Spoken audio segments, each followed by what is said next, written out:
जय श्री राम। फिर वानर राज सुग्रीव ने आगे के कर्तव्य को बतलाते हुए हनुमान जी से यह कहा, जब से कुंभकर्ण और अन्य राजकुमार युद्ध में मारे गए हैं, तब से रावण लंकापुरी की रक्षा करने में असमर्थ है। वानरी सेना में जो महाबलवान और फुर्तीले वानर हों, वे सब शीघ्र ही मशाले हाथों में लेकर लंकापुरी में घुसे। जब सूरज डूब गया और एक पहर रात हो जाने पर घना अंधकार फैल गया, तब वानरगण हाथों में जलती हुई मशालें लेकर लंका के चारों ओर दौड़ पड़े।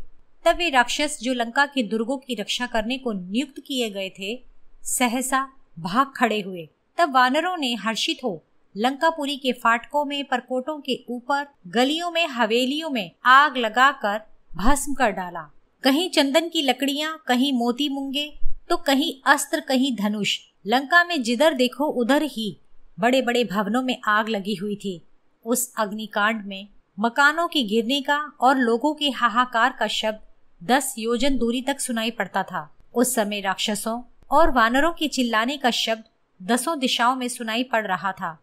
उधर घावों के पुर जाने से दोनों भाई श्री राम और लक्ष्मण ने सावधान हो अपने अपने धनुषों को उठाया। फिर श्री राम ने अपने धनुष का रोदा तान कर टंकारा। तब उस टंकार का ऐसा भयंकर शब्द हुआ कि राक्षस डर गए। फिर श्री राम जी के धनुष से छूटे हुए तीरों से लंका के परकोटे के फाटक टूट टूट कर भूमि पर गिरने लगे।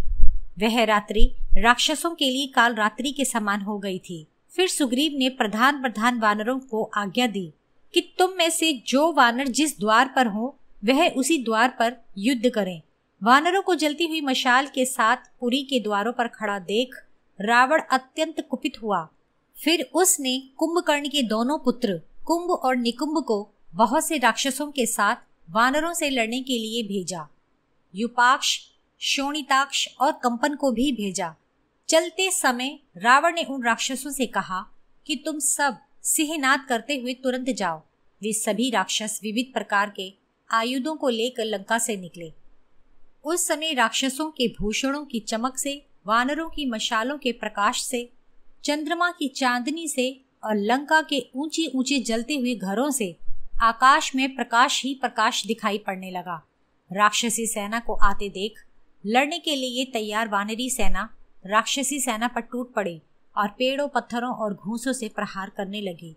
तब वे भयंकर राक्षस पैनी पैनी तलवारों से उन आक्रमणकारी वानरों के सिर काटने लगे। लड़ते लड़ते वानरों और राक्षसों के युद्ध की भीषणता बढ़ने लगी।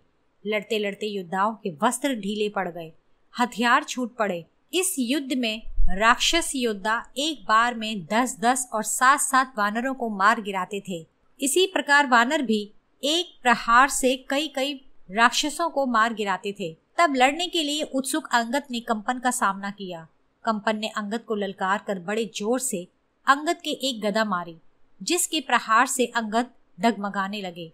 फिर अंगद ने एक पर्वत शिखर कंपन के ऊपर फेंका, जिसकी चोट से कंपन मरकर पृथ्वी पर गिर पड़ा। कंपन को मरा हुआ देख शोणिताक्ष ने निर्भय हो अपना रथ बड़ी शीघ्रता से अंगद की ओर हंकवाया और वह बड़ी फुर्ती से अंगद को पैने पैने बाणों से बेंधने लगा। उन बाणों से अंगद का शरीर शत-विशत हो गया, किंतु अंगद ने उस राक्षस का धनुष बाण और रथ बड़ी तीव्रता से तोड़ मरोड़ डाले। तब शोणिताक्ष क्रुद्ध हो तुरंत तलवार ढाल ले बड़ी तेजी से रथ से कूदा। तब अंगद ने बड़ी फुर्ती से झपट कर उस राक्षस को पकड़ लिया और उसके हाथ से तलवार छीनकर सिंहनाद करते हुए बाएं कंधे से दाहिनी कोख तक तलवार से काट डाला। फिर उस बड़ी तलवार से राक्षसों का विनाश करने लगे। इतने में शोणिताक्ष सावधान होकर और एक लोहे की गदा लेकर अंगद के ऊपर झपटा। यह देख रथ पर सवार हो प्रजंग के साथ युपाक्ष भी क्रुद्ध हो अंगद का सामना करने पहुंचा। मैंद और द्विद वीर वानर अंगद के पार्श्व रक्षक थे। अपने साथ लड़ने योग्य वीर की तलाश में अंगद के समीप खड़े थे।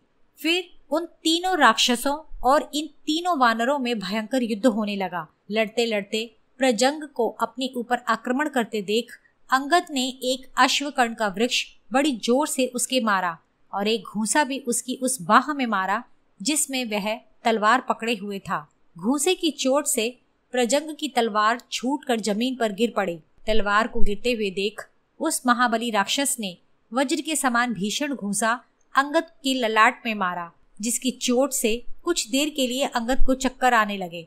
फिर अंगद ने सावधान होकर प्रजंग का सिर तलवार से काटकर पृथ्वी पर गिरा दिया। अपने चाचा प्रजंग को युद्ध में मरा हुआ देख युपाक्ष की आंखों से आंसू निकल पड़े और वह तलवार लिए हुए तुरंत रथ से उतर पड़ा। परंतु युपाक्ष को आते देख द्वित ने क्रोध में भरकर उसकी छाती में प्रहार कर उसे पकड़ लिया। अपने भाई युपाक्ष का पकड़ा जाना देख रोणिताक्ष ने द्वित की छाती में गदा मारी। उस गदा के प्रहार से द्वित को चक्कर आ गया। दूसरी बार प्रहार करते हुए देख द्वित ने उसके हाथ से गदा छीन ली। इस बीच वानर यूथपति मैंद ने वहां पहुंचकर युपाक्ष की छाती में एक हाथ जमाया। अब तो मैंद और द्वित तथा शोणिताक्ष और युपाक्ष के मध्य भयंकर युद्ध होने लगा। द्वित ने अपने पैने नाखूनों से युपाक्ष का मुख नोच लिया और पृथ्वी पर पटक कर उसे खूब रगड़ा। फिर मैंद ने युपाक्ष को अपनी भुजाओं में ऐसा दबाया कि वह मरकर पृथ्वी पर गिर पड़ा। इन राक्षसी वीरों के मारे जाने पर रावण की सेना व्यथित हो उस ओर गई जहां कुंभकर्ण का पुत्र कुंभ था। उसने अपनी सेना को भागते देख धीरज बंधाया। अपने बड़े बड़े वीर योद्धाओं का मारा जाना देख तेजस्वी कुंभ ने ऐसी वीरता दिखाई जो दूसरों के लिए दुष्कर थी। फिर कुंभ ने धनुष बाण उठा सावधानी पूर्वक सोने की फोंक और पंखों वाले बाण द्वित के मारे। सहसा उन बाणों के लगने से द्वित के पैर लड़खड़ाने लगे। वह अपने को न संभाल सका और वह पर्वत शिखर की तरह गिर पड़ा। अपने भाई द्वित को घायल हुआ देख मैंद ने एक बड़ी भारी शिला उठाकर कुंभ की ओर फेंकी, किंतु कुंभ ने उस शिला को बीच में ही काट कर गिरा दिया। फिर कुंभ ने पैने बाण मैंद की छाती में मारे। उस बाण के प्रहार से मैंद मूर्छित हो पृथ्वी पर गिर पड़ा। अपने दोनों मामाओं मैंद और द्वित को घायल हो गिरा हुआ देखकर अंगद धनुष लिए हुए कुंभ की ओर बड़ी तेजी से झपटे। अंगद को अपने ऊपर आक्रमण करते देख कुंभ ने 5 लोहे के बाण मारकर अंगद को घायल किया। इनके अतिरिक्त भी विविध प्रकार के लोहे के बाण मारकर अंगद को घायल किया। बहुत से बाणों की चोट से घायल होने पर भी अंगद जरा भी विचलित न हुए और वे कुंभ के सिर पर शिलाओं और वृक्षों की वर्षा करने लगे, किंतु कुंभ बीच में ही इन सब को बाणों से चूर चूर कर डालता था। फिर से अंगद को अपने ऊपर आक्रमण करते देख कुंभ ने अंगद की बाहों के बीच में 2 बाण मारे। उन बाणों से घायल होने पर अंगद की बाहों से रुधिर बहने लगा, जिससे अंगद के नेत्र मुंद गए। किंतु उस समय अंगद ने एक हाथ से रुधिर से तर नेत्रों को बंद कर दूसरे हाथ से पास ही लगा हुआ एक साल वृक्ष उखाड़ लिया और बड़ी वेग से कुंभ के ऊपर फेंका, किंतु कुंभ ने 7 बाण मारकर उसे काट गिराया और अंगद को एक बाण मारकर बुरी तरह घायल कर दिया। अंगद बाण के प्रहार से मूर्छित हो गिर पड़े। अंगद को पीड़ा रूपी समुद्र में गोता खाते देख वानरों ने जाकर यह हाल श्री राम से कहा। यह सुन श्री राम ने जामवान आदि प्रधान वीर वानरों को वहां जाकर अंगद की सहायता करने के लिए कहा। श्री राम की आज्ञा पा वे सभी वानर धनुष लिए कुंभ के पास पहुंचे। उस समय उन सब के हाथ में वृक्ष और पर्वत थे और वे बड़े ही क्रोधित थे।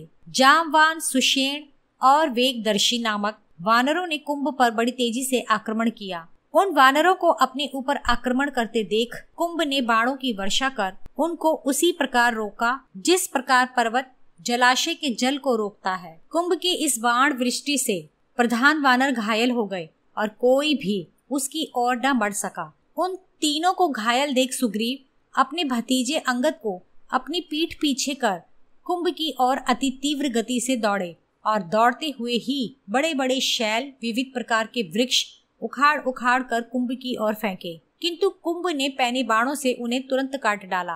कुंभ के बाणों से घायल होने पर भी सुग्रीव ने कुंभ के हाथों से उसके धनुष को छीन कर तोड़ डाला। फिर उछल कर वहां से हट गए और कुंभ से कुपित हो सुग्रीव ने कहा, हे निकुंभ के भाई कुंभ, तेरा बल पराक्रम और बाण चलाने की फुर्ती बड़ी अद्भुत है। तुझमें रावण, प्रहलाद, बलि, इंद्र आदि की तरह स्वजनों के प्रति प्रेम है और इन लोगों के समान ही तेरा प्रभाव भी है। एक तू ही अपने पिता कुंभकर्ण की तरह बलवान है। जब तू अकेले ही हाथ में धनुष बाण लेकर खड़ा हो जाए तब देवता भी तेरे सामने नहीं खड़े हो सकते। हे महाबली, अब तू अपना बल विक्रम आजमा ले, पीछे मेरा भी पराक्रम देखना। तेरे चाचा रावण तो वरदान के बल पर देवता और दानवों को जीतते हैं, किंतु कुंभकर्ण ने अपने शारीरिक बल से देवताओं और दानवों को जीता है। तू धनुर्विद्या में अपने भाई इंद्रजीत के समान और प्रताप में रावण के समान है। आज मेरे साथ तेरा वैसा ही युद्ध होगा जैसा कि इंद्र के साथ शंबरासुर का हुआ था, और इस अद्भुत युद्ध को समस्त प्राणी देखेंगे। आज तूने अपनी असाधारण वीरता और अपना अस्त्र कौशल दिखलाया है, क्योंकि तूने इन पराक्रमी जामवान आदि वानर यूथपतियों को मार और मूर्छित कर भूमि पर गिरा दिया है। अब तू लड़ते लड़ते थक गया होगा, सो कुछ देर आराम कर ले, फिर बाद में मेरा बल देखना। कुंभ ने सुग्रीव की इस प्रशंसा को उसने झूठी अपमान भरी प्रशंसा समझी और सुग्रीव के इन वचनों से वह भड़क उठा। फिर उसने सुग्रीव को अपनी दोनों भुजाओं से पकड़ लिया। फिर वे दोनों मस्त हाथियों की तरह लड़ते लड़ते हाँफ उठे। वे दोनों एक दूसरे को पकड़कर खींचातानी कर रहे थे। इस बीच सुग्रीव ने कुंभ को उठाकर ऐसे जोर से समुद्र में फेंका कि वह सीधा समुद्र की तली में चला गया। कुछ ही देर बाद कुंभ समुद्र से निकला और सुग्रीव के निकट जा उसकी छाती में तान कर एक घूंसा मारा। घूंसे की उस चोट से सुग्रीव की छाती फट गई और छाती की हड्डियों से अग्नि की ज्वाला निकली। घायल होकर सुग्रीव ने वज्र के समान एक घूंसा बड़ी जोर से कुंभ की छाती में मारा।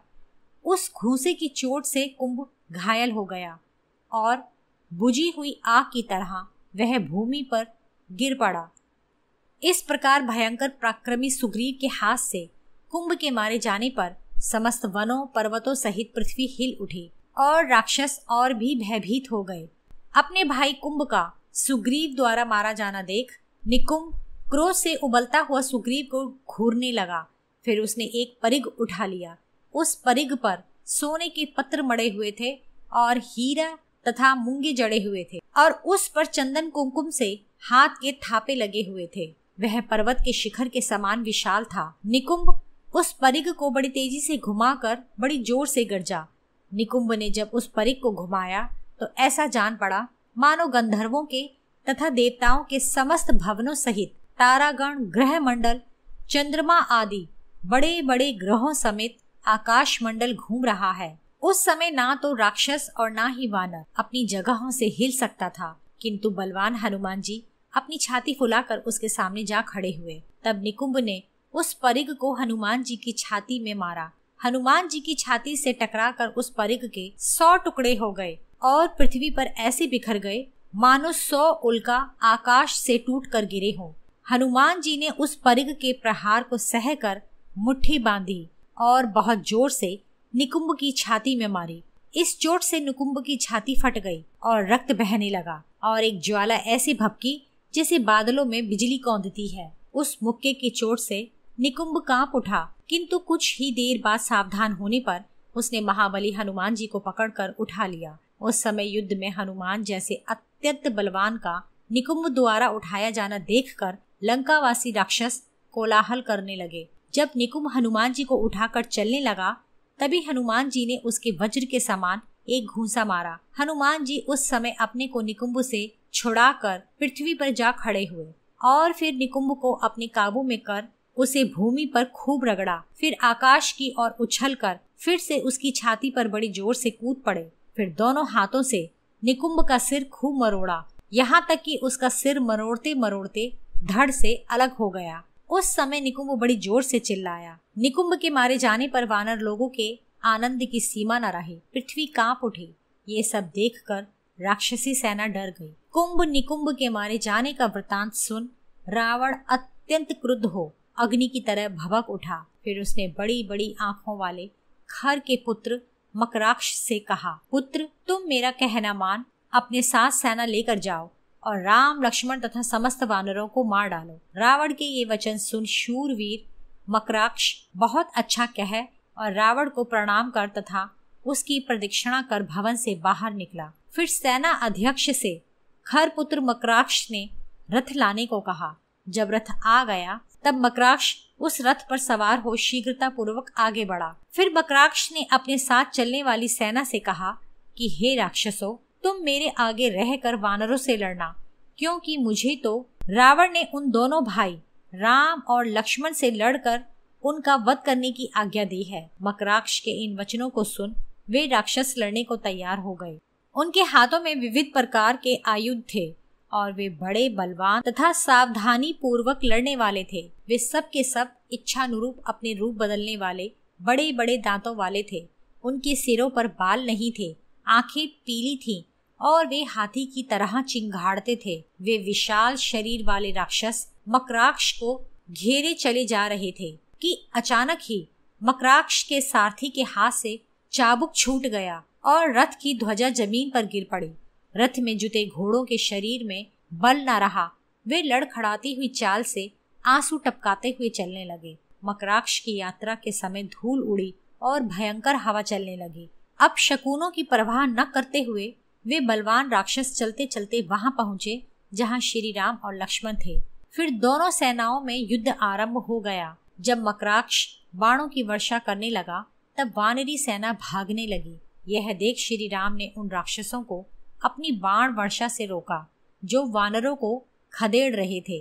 बाण वर्षा द्वारा राक्षसों का रोका जाना देख मकराक्ष राक्षस अत्यंत कुपित हो मन ही मन बोला, जन स्थान वासी मेरे पिता को और उनके सगे संबंधियों को मारने वाला दुष्ट आत्मा राम क्या यही है? जो भी राक्षस सैनिक और मेरे समस्त प्रियजन जो अभी तक इस युद्ध में मारे गए हैं, उन सब के बैर का बदला समस्त वानरों और लक्ष्मण सहित इस अत्यंत दुष्ट राम को मारकर और इसके शरीर से निकले हुए रक्त से मृत राक्षसों का तर्पण कर मैं आज चुकाऊंगा। यह कहकर वह मकराक्ष श्री राम को ढूंढता हुआ समस्त वानरी सेना को ध्यान से देखने लगा। बड़े बड़े बलवान वानरों ने उसको अपने साथ लड़ने के लिए ललकारा भी, किंतु मकराक्ष ने श्री राम को छोड़ अन्य किसी के साथ लड़ना पसंद ही नहीं किया। फिर वह दोनों भाइयों को ढूंढते हुए उनके समीप पहुंचा। फिर उसने बड़ी जोर से चिल्लाकर और हाथ के इशारे से श्री राम को अपने निकट बुलाकर यह कहा, हे राम, खड़ा रह, मैं तेरे साथ द्वंद्व युद्ध करूंगा और तेरे प्राण तेरे शरीर से अलग करूंगा। तू दंडक वन में मेरे पिता को मार चुका है। आज तू मेरे बाणों के आघात से यमपुरी में पहुंचकर उन वीरों से मिलेगा जिसको तूने मार डाला है। आज सब लोग हम दोनों का युद्ध देखेंगे, चाहे अस्त्र से चाहे गदा से। जिसमें तुझे लड़ने का अभ्यास है उसी से लड़। मकराक्ष की बातें सुन श्री राम ने मुस्कुराकर उससे कहा, अरे निशाचर, क्यों तू व्यर्थ ही बकबक कर रहा है? युद्ध में तू लड़े बिना व्यर्थ की बकबक के बल पर युद्ध नहीं जीत सकता। मैं अकेले तेरे पिता खर को, दूषण, त्रिशिरा को और उनके साथी 14,000 राक्षसों को दंडक वन में मार चुका हूँ। अरे पापी, आज तू भी मारा जाएगा और तेरे मांस से गीत कोय आदि तृप्त हो जाएंगे। यह सुनकर मकराक्ष श्री राम पर बाणों की वर्षा करने लगा। उसके चलाए बाणों को श्री राम टुकड़े टुकड़े करके काटने लगे। दोनों में जोरों की लड़ाई हो रही थी। इस अद्भुत युद्ध को देखने के लिए आकाश में देवता, दानव, गंधर्व आदि जमा हो गए थे। दोनों एक दूसरे के बाणों को काट रहे थे। फिर श्री राम ने क्रोध में भरकर मकराक्ष का धनुष काट डाला और 8 नराज चलाकर मकराक्ष के रथ को तोड़कर घोड़ों को भी मार दिया तथा सारथी भी मारा गया। रथ टूट जाने पर मकराक्ष धरती पर खड़ा हो गया और हाथ में शूल ले लिया। फिर उस विशाल और चमचमाते शूल को घुमाया तथा क्रोध में भरकर श्री राम के ऊपर फेंका। शूल को अपनी ओर आते देख श्री राम ने आकाश में ही 3 बाण मारकर उसको काट गिराया। अपने शूल के टुकड़ों को देखकर मकराक्ष घूंसा तान कर श्री राम की ओर यह कहता हुआ दौड़ा कि खड़ा रह।